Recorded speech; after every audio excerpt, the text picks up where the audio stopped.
आप देख रहे हैं समाचार एजेंसी ऑफ इंडिया में साई न्यूज।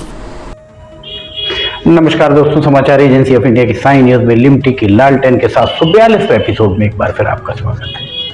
महाराष्ट्र के चुनाव पर क्या वहां हुआ है, हम चर्चा करते हैं। महाराष्ट्र के चुनाव के बाद राहुल गांधी को विचार करना होगा कि उनके सलाहकार कहीं उन्हें रसातल में तो नहीं ले जा रहे हैं।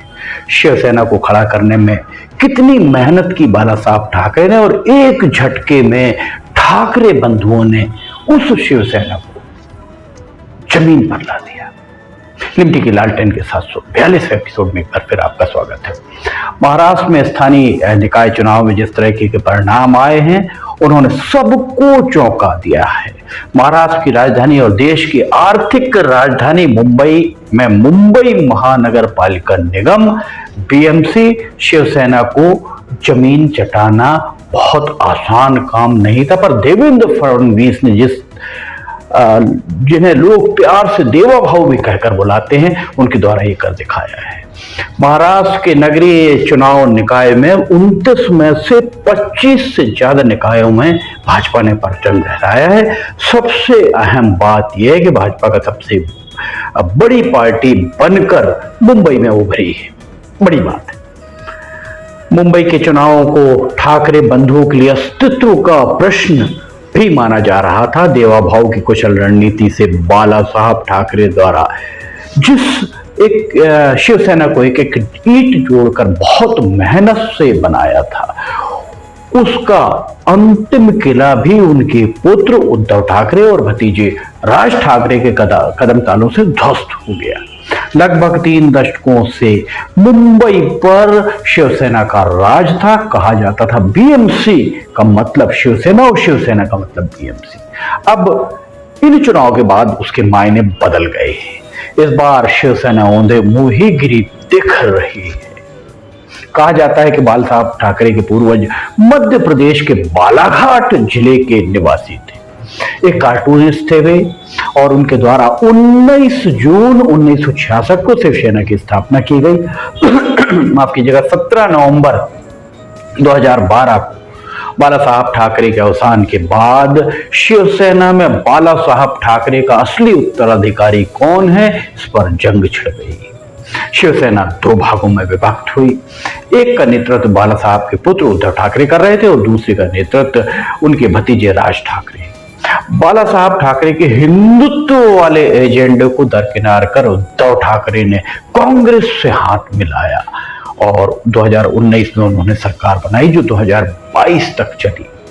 10 अक्टूबर 2022 को शिवसेना 2 भाग हो गई। उद्धव की शिवसेना को यकीन था कि मराठी वोटर्स को लुभाने के लिए वे गैर मराठी लोगों पर सख्ती का कार्ड चलेंगे और उन्हें सफलता मिलेगी।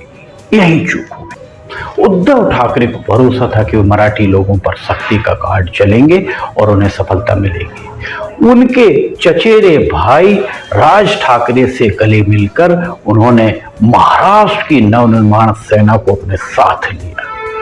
राज ठाकरे के बारे में कहा जाता है कि वे नफरत की राजनीति को ही पोषित करते आए हैं। उनके बयानबाजी में भी आप इसे पाएंगे। उनके द्वारा चुनाव के दौरान भी भाषाओं को लेकर जमकर जहर उगला गया। उधर भाजपा के मुख्यमंत्री देवेंद्र फडणवीस के द्वारा नपे तुले सदे कदमों में बिना किसी तरह के प्रोपेगेंडा के वे कदम बढ़ाते रहे। उनके द्वारा एकनाथ शिंदे की शिवसेना को अपने साथ लिया गया, क्योंकि वे जानते थे कि शिवसेना का मूल सिंबल धनुष बाण एकनाथ शिंदे के पास है एवं उद्धव के पास मशाल है। शिवसेना का वोटर इस बात को बहुत अच्छे से जानता है कि वो उसका मूल धनुष बाण है। इन चुनावों में विपक्ष पूरी तरह से बिखरा नजर आया। विपक्ष एक साथ मिलकर चुनाव लड़ा होता तो आज स्थितियां कुछ और होती। वैसे इस पूरे मामले में कांग्रेस के लिए आत्ममंथन का ये वक्त है। इसका कारण यह है कि अब तक जितने भी चुनावों में राहुल गांधी के द्वारा गठबंधन किए गए हैं, उनमें कांग्रेस को बहुत बुरी तरह पराजय का सामना करना पड़ा है। राहुल गांधी को ये विचार करना चाहिए कि कहीं उनके रणनीतिकार और सलाहकारों के द्वारा इस तरह की परिस्थितियां तो उत्पन्न नहीं की जा रही हैं कि राहुल गांधी पर एक छाप लग जाए कि वे जिन भी पार्टीज के साथ गठबंधन करते हैं वे पार्टीज पराजय का मुंह देखने पर मजबूर हो जाती हैं। कहीं राहुल गांधी को कांग्रेस के अंदर ही हाशिए पर ढकेलने की सोची समझी रणनीति पर काम तो नहीं हो रहा है, क्योंकि जब से राहुल गांधी के द्वारा फैसले लेना आरंभ किए गए हैं उसके बाद से ही कांग्रेस का सियासी ग्राफ डगमगाता दिख रहा है। इस तरह जो सियासी ग्राफ है, इस तरह का ग्राफ तो हृदयाघात वाले मरीज के ईसीजी का भी नहीं होता जिस तरीके से डाउन में जाता जा रहा है। विपक्ष को एक बात पर और विचार करना होगा कि भाजपा के पास नरेंद्र मोदी जैसा चेहरा है जिसके नरेंद्र मोदी को राजनीतिक तौर पर घेरने में कांग्रेस और विपक्ष के सारे नेता पूरी तरह असफल साबित होते आए हैं, बौने साबित होते आए हैं। भाजपा सत्ता में है, उसके पास संघ जैसा पितृ संगठन है, भाजपा का सोशल मीडिया बहुत तगड़ा है। इसके उलट कांग्रेस का सेवा दल जिसे संघ के मुकाबले खड़ा करने का प्रयास किया गया तो अब सिर्फ नेताओं, जब कहीं नेता जाते हैं उन्हें सलामी लेने देने के काम ही आता है, वहां तक जाकर वो सिमट चुका है। कांग्रेस का सोशल मीडिया बहुत ही कमजोर साबित हो रहा है।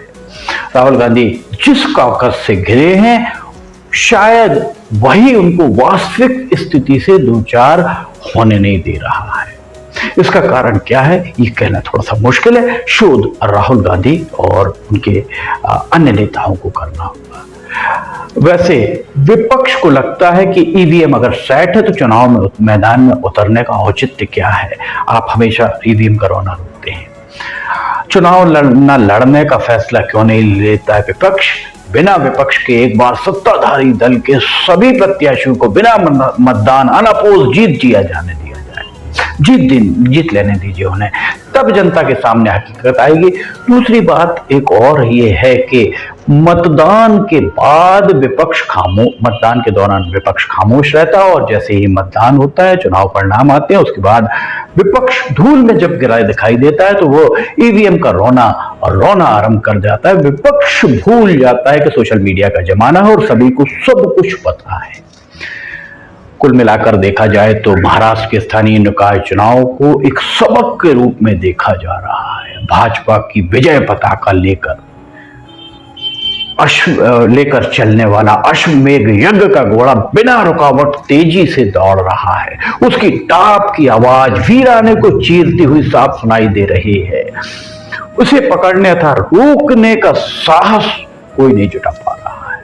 महाराष्ट्र के स्थानीय निकाय चुनाव, इन स्थानीय निकाय चुनावों से अगर विपक्ष के द्वारा सबक नहीं लिया गया तो आने वाले समय में जनता उन्हें रोतला अर्थात सदैव रोने वाला करार अगर दे कहना आरंभ कर दे तो किसी को आश्चर्य नहीं होना चाहिए। लिमटी की लालटेन के 742वें एपिसोड में फिलहाल इतना ही। अगर समाचार एजेंसी ऑफ इंडिया की साई न्यूज में लिमटी की लालटेन और अन्य खबरें आपको पसंद आ रही हो तो उसे आप लाइक, सब्सक्राइब और शेयर जरूर कीजिएगा। आप सभी हम बता दें कि समाचार एजेंसी ऑफ इंडिया के 4 चैनल्स हैं जिसमें एक म्यूजिक चैनल भी शामिल है। आप सभी के सहयोग के 1 लाख के ऊपर सब्सक्राइबर्स की तादाद पहुंच चुकी है। समाचार एजेंसी ऑफ इंडिया के सहयोगी अखिलेश दुबे के साथ लिमटी की लालटेन का 743वां एपिसोड लेकर बहुत जल्द हाजिर होंगे। फिलहाल आपसे इजाजत लेना चाहेंगे। जय हिंद।